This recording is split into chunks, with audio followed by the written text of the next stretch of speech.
அனைவருக்கும் எனது அன்பு கலந்த வணக்கங்கள். நான் உங்கள் அஸ்ட்ரோ சின்னதுரை, புலிமிசை கூத்தூர், பெரம்பலூர் மாவட்டம். பூரட்டாதி நட்சத்திர பலன். பொதுவாக ஜோதிட சாஸ்திரத்தில் 27 நட்சத்திரங்கள் இருக்குது.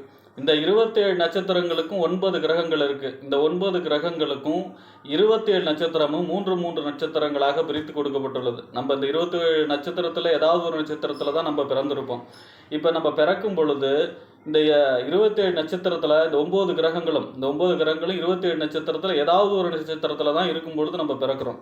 அந்த வரிசையில் பார்த்தீங்கன்னா உடல் காரகன், மனோகாரகன் என்று சொல்லக்கூடிய சந்திரன் எந்த நட்சத்திரத்தில் இருக்கும் பொழுது நம்ம பிறக்கிறோமோ அதுதான் நம்மளுடைய ஜென்ம நட்சத்திரம். அந்த ஜென்ம நட்சத்திரத்தை வச்சு தான் ராசி கணக்கிடப்படுகிறது. ராசியை வச்சு தான் குரு பெயர்ச்சி, சனி பெயர்ச்சி எல்லாமே கணக்கிடப்படுகிறது. அதை விட முக்கியமாக வாழ்க்கையில் பெரிய மாற்றத்தை தரக்கூடிய தசாபுத்தி தீர்மானிக்கிறதுக்கும் இந்த ஜென்ம நட்சத்திரம் தான் உதவி செய்கிறது.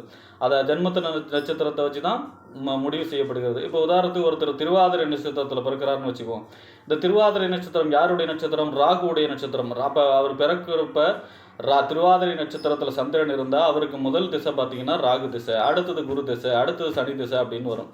ஆக ஒருவருக்கு ஜென்ம நட்சத்திரம் அவ்வளவு முக்கியம். அந்த வரிசையில் பார்த்தீங்கன்னா ஒருத்தர் பூரட்டாதி நட்சத்திரத்தில் பிறக்கிறார் அப்படின்னா அவருடைய பொதுவான குணநலன்கள் என்ன, அவர் எந்தெந்த விஷயங்களில் கவனமாக இருக்க வேண்டும், எந்தெந்த விஷயங்களில் துணிஞ்சு செய்யலாம், அதே போல் அவர் வாழ்நாள் முழுவதும் வெற்றிகர மனிதராகவும் அதிர்ஷ்டகர மனிதராகவும் வாழ்வதற்கான பரிகாரங்கள் என்ன, வழிபாடுகள் என்ன என்பதையெல்லாம் பற்றி இந்த காணொலியிலே பார்ப்போம். இதுபோன்ற தொடர்ந்து ஜோதிட தகவல்களை பெறவும், தமிழ் மாத ராசி பலன்களை தெரிந்து கொள்ளவும் நமது சேனல் அஸ்ட்ரோ சின்னதுரை சப்ஸ்கிரைப் செய்து கொள்ளுங்கள், லைக் பண்ணுங்கள், நண்பர்களுக்கு ஷேர் பண்ணுங்கள். அதாவது பூரட்டாதி நட்சத்திரம் குருவுடைய நட்சத்திரம். 2 ராசியில் வரும். இது உடைபடக்கூடிய நட்சத்திரம். அதாவது புரட்டாதி நட்சத்திரம் முதல் பாதம் கும்பராசியில் வரும். அதாவது முதல் 3 பாதம், 1ஆம் பாதம், 2ஆம் பாதம், 3ஆம் பாதம், இந்த 3 பாதமும் பார்த்தீங்கன்னா கும்பராசியில் வரும். முதல் 3 பாதம். கடைசி 4ஆவது பாதம் மட்டும் மீன ராசியில் வரும். அதுதான் இந்த உடைபடக்கூடிய நட்சத்திரம் குருவுடைய நட்சத்திரம், பூரட்டாதி நட்சத்திரம். அதாவது ஃபஸ்ட்டு 3 பாதமும் முதல் 3 பாதமும் கும்பராசியிலும் கடைசி ஒரு பாதம் மட்டும் மீன ராசியில் வரக்கூடிய இதுதான் இந்த பூரட்டாதி நட்சத்திரம். பூரட்டாதி பிறவி பொன் பிறவி அப்படின்னு பூரட்டாதி பிறவி பொன் பிறவி அப்படின்னு சொல்லுவாங்க. அதாவது பூரட்டாதி நட்சத்திரத்தில் பிறக்கிறவங்களாம் அவங்க ஒரு பொன் பிறவி, நல்ல பிறவி எடுப்பவர்கள் அப்படின்னு அர்த்தம். அதே போல் குபேரன் பிறந்த நட்சத்திரம், கர்ணன் பிறந்த நட்சத்திரம் இந்த பூரட்டாதி நட்சத்திரம் தான். இதோடைய சிம்பிள் பார்த்தீங்கன்னா கட்டில் இருக்கு இல்லையா, நம்மளுடைய கட்டில் இருக்கு இல்லையா, கைத்து கட்டில், அந்த கட்டில் வடிவம் கொண்டது தான் இந்த பூரட்டாதி நட்சத்திரத்துடைய சிம்பிள். மிருகம் பார்த்தீங்கன்னா ஆண் சிங்கமாக வரும். அதே போல் மரம் பார்த்தீங்கன்னா தேமா மரமாக வரும். இந்த பூரட்டாதி நட்சத்திரத்துடைய தேவதையும் பார்த்தீங்கன்னா குபேரன் தான். பிறந்து தான் அவர் தான் தேவதையும் பார்த்தீங்கன்னா யார் வருவார்னா குபேரன் தான் வருவார். நிர்வாக திறமையுடையவர்கள், ஹெச்ஆர் டிபார்ட்மெண்ட்டில் இருக்காங்க இல்லையா, அதாவது இவங்களுடைய படிப்பை பார்த்திங்கன்னா மருத்துவம், ஹெச்ஆர், அந்த நிர்வாகத்திறமை சம்பந்தமான படிப்பார். அந்த மாதிரியான தொழில்னா இவங்களுக்கு மிக மிக அற்புதம். அதான் இவங்க கைவந்த கலை. கம்பீரமானவர்கள், அதாவது விட்டு கொடுக்கறதுக்கு இவங்க அவ்வளோ சீக்கிரம் விட்டு கொடுக்க மாட்டாங்க. எங்கேயுமே தன்னை முன்னிலைப்படுத்த விரும்புவார்கள். இப்போ ஒரு கோல் வச்சுருக்காங்கன்னா நான் இது ஆகணும், இப்போ நான் டாக்டர் ஆகணும், இல்லை நான் ஒரு கோல் வச்சுருக்காங்க, நான் இது ஆகணும், இதை அடைஞ்சே தரணும், அரசியல்வாதி ஆகணும், இல்லை இந்த அரசியல் இந்த போஸ்டிங் வரணும், அரசியல் சம்பந்தமான வெற்றியும் கொடுக்கக்கூடிய நட்சத்திரம்.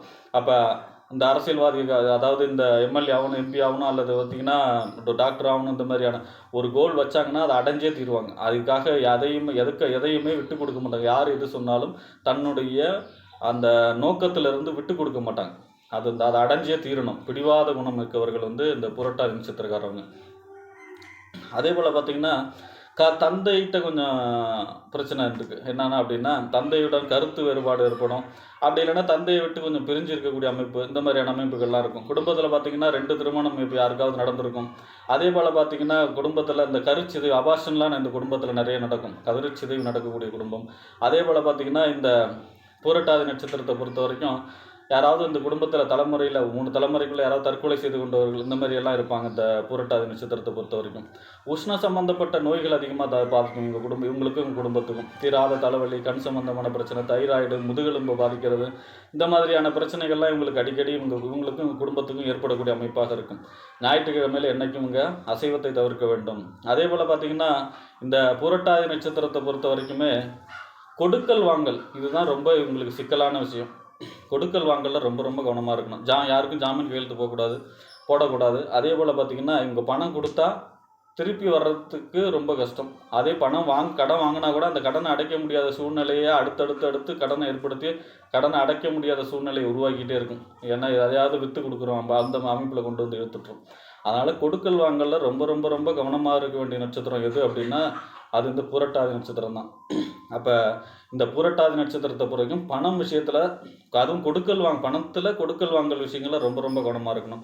இவங்க எங்கேயாவது எப்பயாவது கொஞ்சமாவது தங்கம் அணிஞ்சிக்கிட்டு இருக்கணும். குருவோட நட்சத்திரம் இல்லையா, அதனால் உடம்புல ஒரு மோதிரமோ ஒரு செயினோ அந்த மாதிரி ஏதாவது ஒரு தங்கம் அணிஞ்சிக்கிட்டு இருந்தால் இவங்களுக்கு பாசிட்டிவ் எனர்ஜி அதிகமாக இருந்துக்கிட்டே இருக்கும்.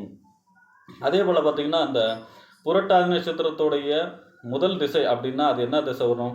குரு மகாதிசை, ராஜா திசைன்னு சொல்லுவாங்க. பொன், பொருள், கௌரவம், அந்தஸ்து, வீடு, வண்டி, வாகனம் அது மாதிரியான யோக திசையாக இருக்கும். குடும்பமே சுபிட்சமாகும் இவர் பிறக்கும் பொழுது. அதனால தான் புரட்டாதி பிறவி பொன் பிறவின்னு சொல்லுவாங்க. ஆக பிறக்கும் பொழுது 16 வருஷத்தில் கர்ப்பத்தில் சென்றது போக அப்படின்னு சொல்லி எழுதுவாங்க. அந்த குரு மகாதிசை வரைக்கும் பிரமாதமாக இருக்கும். அப்புறம் இந்த இளமை காலத்தில் அடுத்த திசையாக சனி திசை வரும். சனி மகாதிசை உங்களுக்கு கொஞ்சம் கஷ்டப்பட்டு போராடி கடுமையாக உழைக்க வைக்கிறது, இந்த மாதிரியான போராடி வெற்றி பெறக்கூடிய அமைப்பாக இருக்கும். மறுபடியும் இவங்களுக்கு புதன் மகாதிசை ராஜயோகத்தை செய்யும். கல்வியில் மேன்மை, கல்வியால் மேன்மை, அதே போல் பார்த்திங்கன்னா கருத்தாக பிழைக்கிறது, வியாபாரம், வளர்ச்சி, இந்த மாதிரியான யோகத்தை செய்யக்கூடிய குடும்ப வாழ்க்கைக்கு தேவையான அஷ்ட ஐஸ்வர்யங்களையும் கொடுக்கக்கூடிய திசையாக புதன் மகாதிசை உங்களுக்கு வந்து அமையும். அப்போ சனி மகாதிசை மட்டும் கொஞ்சம் இழுபறி இருக்கும். மறுபடியும் புதன் மகாதிசை 17 வருஷம் இவங்களுடைய வாழ்க்கையே புரட்டி போடக்கூடிய திசையாக யோகத்தை கொடுக்கக்கூடிய திசையாக 17 வருஷம் புதன். அது எப்படி இருந்தாலும் இருக்கிறத அனுசரித்து நன்மைகளையே அதிகமாக செய்யும். அதாவது இப்போ லாபஸ்தானத்தில் இருக்குது, அல்லது பணபரத்தில் இருக்குது, 2ஆம் இடத்துல இருக்குது, தனஸ்தானத்தில் இருக்குது, இந்த மாதிரி யோகஸ்தானத்தில் இருந்துன்னா 5, 9 இருக்குது. இந்த மாதிரியான யோகஸ்தானத்தில் தான் பலன் அதிகமாக நடக்கும். அப்படியே இல்லைன்னா கூட பலன் வந்து கெடுபலன் நடக்காது, நற்பலன்கள் அதிகமாக நடக்கும் புதன் மகா திசையில். அடுத்ததாக பார்த்தீங்கன்னா இவங்களுக்கு சந்திராஷ்டமத்தை தவிர்த்து கவனமாக இருக்க வேண்டிய நட்சத்திரம் அப்படின்னா உத்திர நட்சத்திரம். உத்திரவத்து நட்சத்திரம் வர்ற அன்னைக்கு இவங்க புதிய தொழில் தொடங்குறதோ, பிரயாணம் போகிறதோ, அதே மாதிரி கொடுக்கல் வாங்கலோ, உத்திர நட்சத்திரத்தை திருமணத்திற்கோ எதற்காக இருந்தாலும் இவங்க தவிர்க்கணும். சந்திராஷ்டமத்தை தவிர்க்கிற மாதிரி இவங்க உத்திர நட்சத்திரம் வர்ற நாள் ஒவ்வொரு மாதம் உத்திர நட்சத்திரம் இல்லையா, அன்றைய தினம் இவங்க புது முயற்சிகளை தவிர்க்கணும். அதே போல் பார்த்திங்கன்னா இவங்களுக்கு தனதாரை நட்சத்திரம்னா சனியோட நட்சத்திரம் தான். பூசம், அனுஷம், உத்திரட்டாதி நட்சத்திரம் வர நாள்லேக்கு இவங்க புதிய தொழில் தொடங்குறது, வியாபாரம், பிரயாணம் போகிறது, இந்த மாதிரியான அனைத்து விதமான சுபகாரியங்கள் இவங்களுடைய தனதாரை நட்சத்திரம் சனியோட நட்சத்திரத்தை செய்யும் பொழுது, அதாவது பூசம், அனுஷம், உத்திரட்டாதி நட்சத்திரத்தை செய்யும் பொழுது இவங்களுக்கு அது யோகத்தை செய்யக்கூடிய அமைப்பாக இருக்கும். இந்த புரட்டாதி நட்சத்திரத்தை பொறுத்த வரைக்கும் வாழ்விலே வெற்றிகர மனிதராகவும் அதிர்ஷ்டகர மனிதராகவும் மாறுவதற்கு சிவபெருமான் வழிபாடு செய்யலாம், திருப்பதி வெங்கடாஜலபதி வழிபாடு செய்யலாம். அடுத்ததாக பார்த்திங்கன்னா பெரம்பலூர் மாவட்டம் அந்த செட்டிக்குளம் முருகன் கோயில் இருக்குது, அங்கே சிவன் கோயிலும் இருக்குது. அங்கே அந்த சிவன் கோயிலில் குபேரனுக்கு மாதம் பூரட்டாதி நட்சத்திரம் வர்ற நாள் அன்னைக்கு யாகம் நடக்கும், சிறப்பு பூஜை குபேரனுக்கு நடக்கும். குபேரனுக்கு அங்கே தனி சன்னதி இருக்குது இல்லையா, அங்கே போய் இந்த பூரட்டாதி நட்சத்திரவங்க மாதத்தில் ஒரு நாள் பூரட்டாதி நட்சத்திரம் அன்னைக்கு அந்த யாகத்தில் கலந்துக்கிட்டு அங்கே குபேரனை வழிபாடு செய்யும் பொழுது இந்த கொடுக்கல் வாங்கல் சம்பந்தமான, கடன் சம்பந்தமான, பணம் சம்பந்தமான பிரச்சனைகள் தீரும்.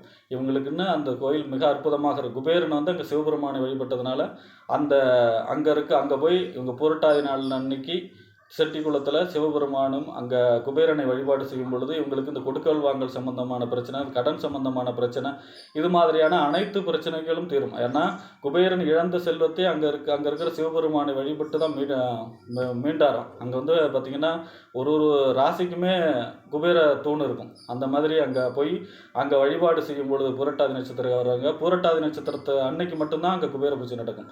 ஆக பூரட்டாதி நட்சத்திரம் அன்றைய தினம் அங்கே போய் சிவபெருமானையும் குபேரனை வழிபாடு செய்யும் பொழுது இவங்களுக்கு வாழ்விலே வெற்றிகர மனிதராகவும் அதிர்ஷ்டகர மனிதராகவும் வாழ்நாள் முழுவதும் இருப்பார்கள் என்று கூறி விடைபெறுகிறேன். நன்றி, வணக்கம்.